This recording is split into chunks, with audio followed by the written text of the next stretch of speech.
Hi there everybody, I'm Fred Thomas and you're watching All Things Bike. And today we are speaking with Donnie Green, the founder of high school youth development cycling program, 1PVD. Donnie, welcome to the show. Thanks for having me, Fred. Anytime, anytime. Well, first I want to talk to you about your racing career and your connection to cycling. So give us the background.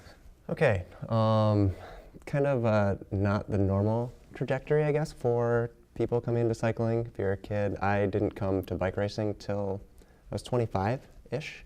Mm-hmm. I came through it from starting as a bike commuter to college after driving was not fun there, right. In Boston, and gotten to like the messenger crowd and ended up being a bike messenger after that. That's super cool. And I don't know, maybe not everyone who watches this or maybe Mm-hmm. you knows Alley Cats. It's sort of we know about it. It's messengers. It's races Yeah. for messengers. Right. It started as that work simulation kind of thing, checkpoint, point to point. Mm-hmm. Ended up being good at that. People saw that I was, athletically gifted in that sense, Right. and begrudgingly I went to race cyclocross Mm-hmm. as my first sporting outing as a Right. bike racer in the real world. And it was just quick. Right. Really, I was 25. It ended up being 3 seasons, 2 seasons as just learning how to race a bike at all, if that's what I can call it. And, spending, I guess it's 4. I had 2 seasons as an elite cross racer. Yeah, and you did it so quickly. I mean, you went from Cat 5 all the way to Cat 2. Yeah, it was like 0 to 100, Yeah. no learning curve.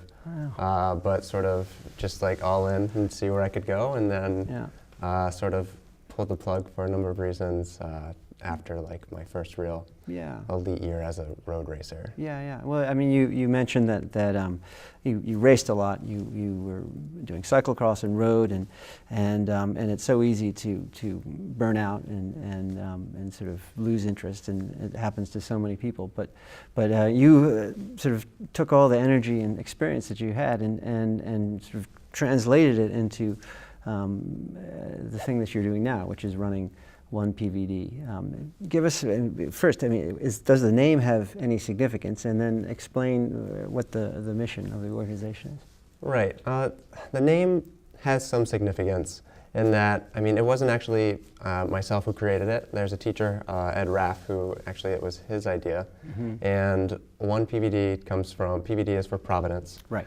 And 1, I think, kind of stands for a number of things. We really like to see it as all of Providence, we are an all-inclusive cycling team, and that we will work with any high school kid in the city. Right. And the other part of that, when we started, we were also a single-speed cross team exclusively, and that was partially on need. Oh, there you go. Yeah. And partially for the ease of maintenance. Sure. Yeah.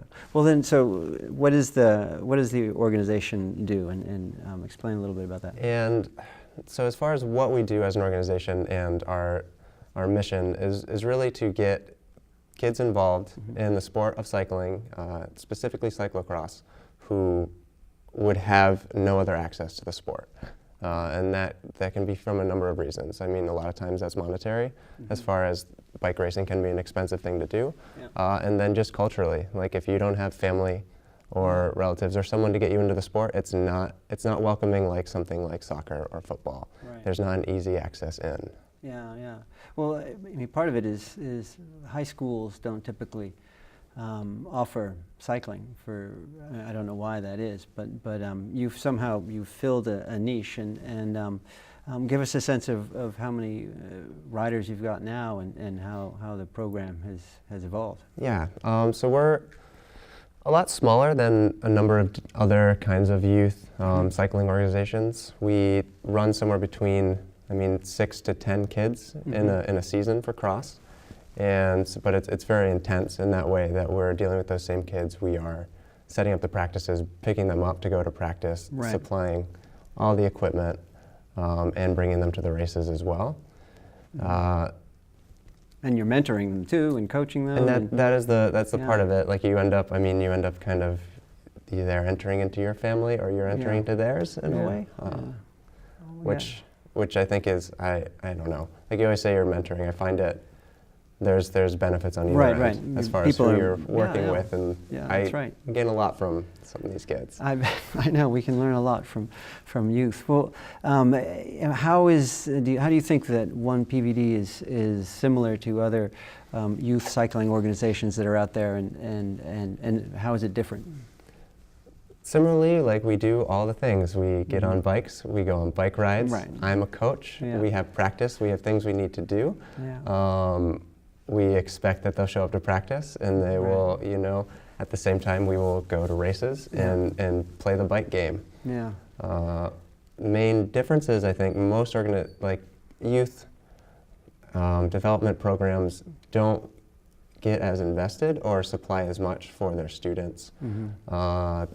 And the fact that, again, we're dealing with youth who don't have access to these things on their own. So when we supply the bikes, when we supply the funding and the clothing to do the races, to do everything that's part of it, it's not something that I see a model for in most places. Right. At least I say scale that we do, but we are very small, which also allows us to do what we do. Yeah, and it allows you to do maybe more things than some of the larger organizations would do. Well, I mean, I can imagine the look on the faces of some of these kids when they are issued a single speed cyclocross bike. I mean, it must be like Christmas.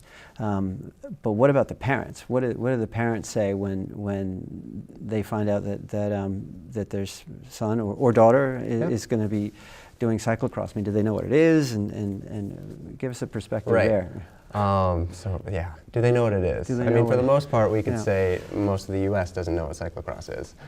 So, but no, I would say, they might be able to relate it to something like mountain biking, right? But the first thing, the parents don't understand. I think the funny parts are more so like, do they still ride when it rains? If you know cyclocross, like that's the game. It's cold out, do we ride? That's the game. Why are they running with their bikes? What is this thing? Why do they get off their bikes in a bike race? Exactly. It's mysterious.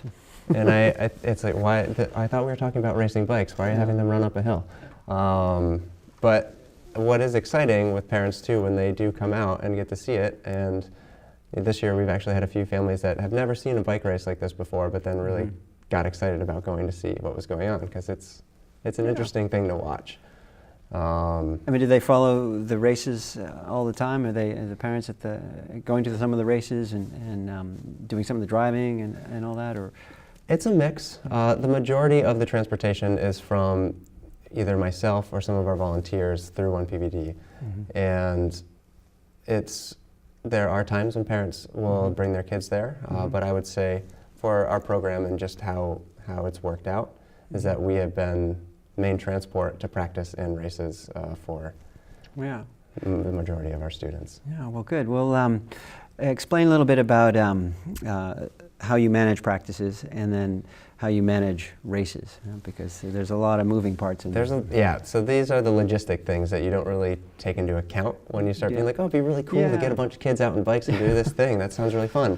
But so if we talk about practice, so I'm there, as the coach and running practice, I will either end up circling around. So I own a Subaru, which at the moment is our team car. Nice. And that can carry 7 bikes on top. So when we have the right numbers, I don't need another car to get people. But usually it's my car full of bikes. Right. And we have kids from a number of different schools. And when the weather isn't great, most of the time I or someone else picks them up. We get to our practice spot. We run practice, right? Whether that's skills and drills, because a lot about cross is like learning how to jump on and off your bike. Barriers. How to plan the race, like how to approach a corner, and how to see those things. And then we get into the standard, just like race simulation kind of practice that ends up happening later in the season. And then we bring everyone home. Right. So practice is a full 3 to sometimes 7 at night sort of ordeal for myself or a few of our volunteers. But the kids love it, right? They're turning up and they're doing practices and I mean, what are some of the stories from the kids attending practices and getting to the races? So partially, as you said, they love it. I mean, Yeah. it's where they want more than we can actually Oh, give sometimes, right? If there's one struggle we have is the desire to keep riding. Right that up they until would, 9 they would o'clock. ride, till whenever. Can we practice Monday through Friday? And so the excitement in our kids is amazing, because once they get on it, right, like you're riding a bike. It's fun. You're playing on a bicycle, yeah. and giving them that outlet to do it. But then how do they take all that energy and bring it to the races? Do they get nervous, or do they get frustrated when things don't go their way? I think all of that is part of racing. Like if you're lining up and you're not a little nervous, I have some questions about yeah, it. then you're that's right. Some of those nerves I think are really good, but we show up this year. We've showed up as a full team for every race, and we do somewhere between 8 and 10 races in a season, and that's from September to December. And then we don't set expectations in a way that most of our kids don't end up. I mean, you can be hard on yourself, but we're looking for the experience in that way, that all results are like a plus Right. to Yeah. the actual event. And I mean, maybe we've done a good job getting that out there, but I see that through all the students that go through our program. Is just sort of being able to go out and just like see what they can do. Right. Ends up being what we're looking for, and Yeah. what they want to get out of it as well. Yeah, that's great. I mean, that's. Do you think your experience with the rigors of training and how it can lead to burnout and how it can become not fun if you do it too much, has that your experience sort of influenced how you run training and practices and mentoring the kids? I think that's had a big effect on how I start working with any kid at first. I really don't want to pull them into the rigors and sort of the drudgery of the training aspect of a bike racing life until they ask for it. Right. It's just, I use this term all the time, and it's a little dated, but like we just want to get rad on bikes. And we'll do that, and then anything else after that, we can do it. Yeah, it sounds like a great term. I mean, that sounds like a potential logo. Sorry about that. It's a little bit of both. A little bit of It's- both, it's yeah. good. Well, Slogan, logo, they go together. right, we're thinking out loud. Yeah. We got the marketing department involved. Digression. Here we go. I want to know about. Are there any stories of any of the athletes or kids who've really embraced racing and seen the trajectory or just their daily routine change radically because of the opportunity to race a bike?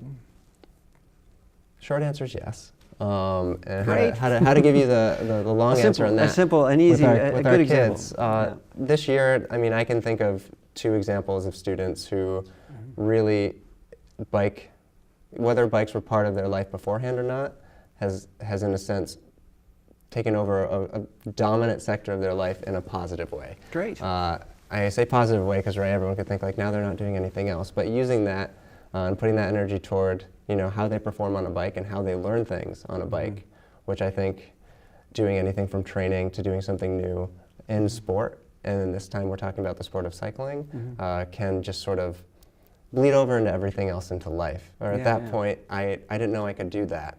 Yeah. If I can do that, then what else can I do? And it is something I really try to instill with anyone I'm riding with, and I think it just happens on its own. Yeah. But with this, even the fact that I need to do this thing, so I need to go to school. Yeah. I got to do my so homework. I can ride my bike. Yeah, exactly. Because if I don't, then he's going to find out. Yeah. And that's not in a punishment kind of way, but like gives you goals to do something. Yeah, no, that's great. I mean, so much of people seem to think that kind of learning a commitment, or learning how to commit to something, or learning how to focus on something is something that can only happen on the gridiron or on the hockey rink. It can happen with bike racing too. That's great. Well, what about some of the challenges that you face with running the program? We talked about a few already, where we've gotten into just the logistics. The logistics, yeah. Of just getting people to races, getting kids to practice, like having enough hours in the day to do all of that. To run the kind of program we're doing too, right? Like a big challenge you would imagine is funding, and figuring out how to do that from equipment, because like we believe it's on us to have a stable of bicycles ready to go for the kids we work with, and also being able to meet the needs of everything from helmets to shoes. Right. And we're talking about bike things, and so right there's a funding gap that always needs to be met. Right. Transportation is another one as well.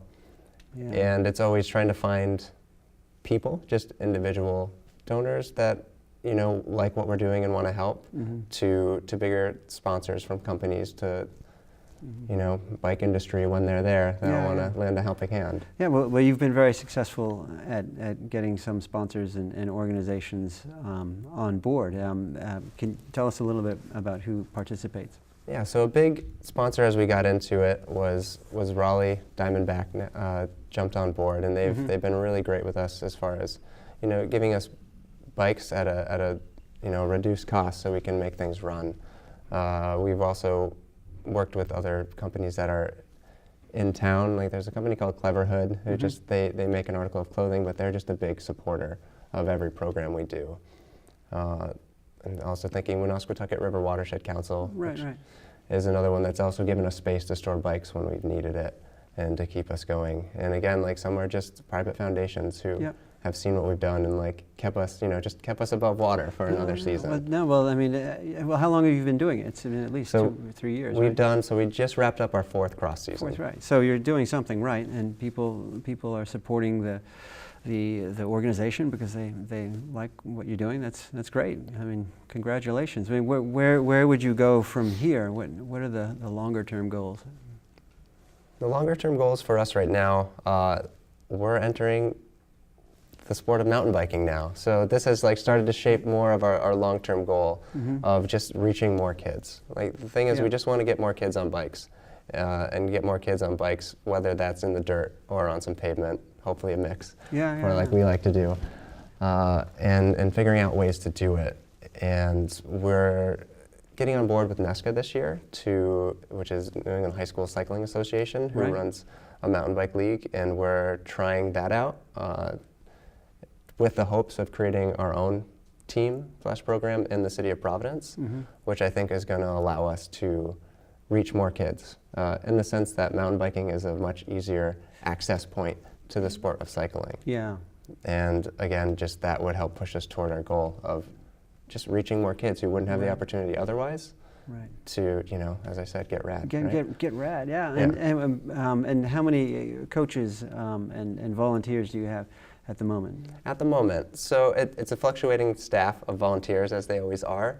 Right. It's myself. I label myself head coach because I'm there every day. There you go. And then there's a good rotating cast, I like to call them, of volunteers from the Providence cycling scene who will help show up to practices. Yeah. As far as other staff with their volunteer board, we've got 5 people on our board who do a lot of the other logistics work, everything from planning the boring stuff like budget and finances to help with rides and just looking at our long-term goals. But as far as our staff or who's at practice, it's myself and then the volunteers who I get to wrangle up each Tuesday and Thursday and Saturday. And there's always someone around, I'm sure.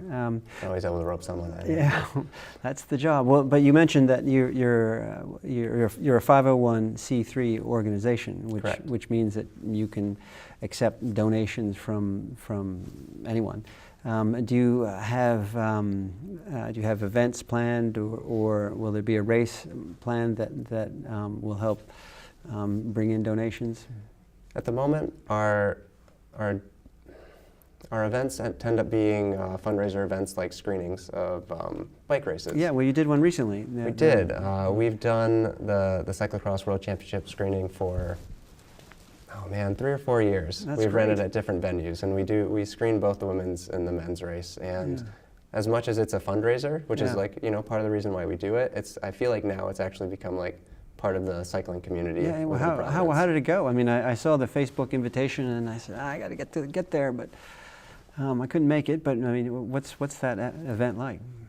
Not the race, but your what's event. The event? I always think it's amazing, just because I end up looking around and it's 9 o'clock for us, because it's 3 o'clock in Europe, and I look around and I was like, we have 40 to 70 people, depending on the year, showing up in the morning for the women's or the men's race. Wow. And it always kind of surprises me that we can get people to watch bike racing that early in the morning or at all.